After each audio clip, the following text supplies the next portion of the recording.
So the most fun I have shooting these videos is comments, I think. I never thought of that when I started putting these things up, but I don't know how people stay up with comments when they have 8 bazillion subscribers, but I get a lot of comments, and that, like I say, that's my favorite part of doing this. When I give talks on backpacking, I tell people you don't have to be a rocket scientist to backpack, but you know, if I'm not getting to your question, just raise your hand and stop and ask me. And so you never know what people are thinking, and it's kind of interesting to see the comments I get. And I've learned a lot just from you and your comments, and I've been trying a lot of things on this trip.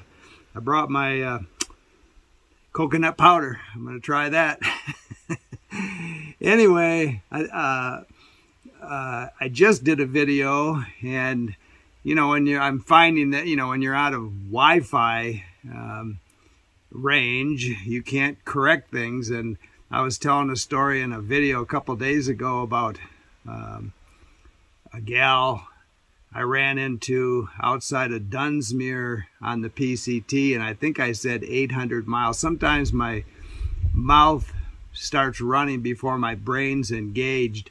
So before I get a million comments, I will correct that when I get some Wi-Fi with some text, but I know Dunsmuir is way over halfway on the PCT. It's probably about 1,500 miles. And when I ran into her, I was even past that. So I was only short by about 800 miles. Anyway, another question I've gotten recently is, you know, what I shoot these videos with. And I use an LSS Note 10. That's a lost or stolen Note 10, Samsung Note 10. And so a couple of years ago in the Superstition Wilderness, I found this phone. Wasn't even on a trail. I was bushwhacking, and it hadn't been out there that long, it didn't look like. Had a much better camera than my phone.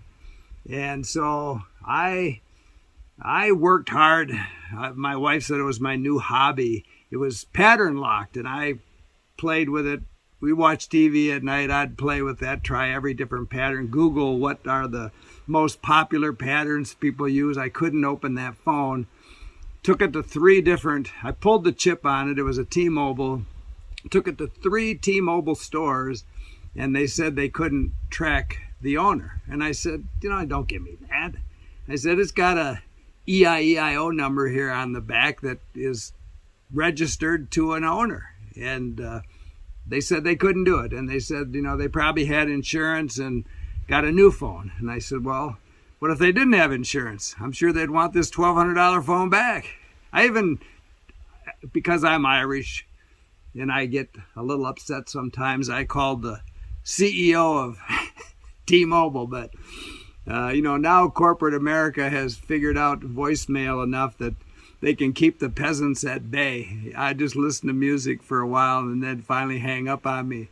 So now, you know, the thing was reported. They would tell me it was reported lost or stolen, and so it was internationally locked. But I just wanted to use it for a camera, but I couldn't even do that. So I went on YouTube, eBay, online. I read all kinds of things. Finally found a kid that probably works in his basement in Minnesota, and he said he could unlock it for $100. So I thought, you know, I emailed him. I said, I really don't want to use it for a phone. I just want to use it for a camera. He said, well, I can do that for $60. So I thought, what have I got to lose? I sent it off to him. If I was getting scammed, I'm out $60.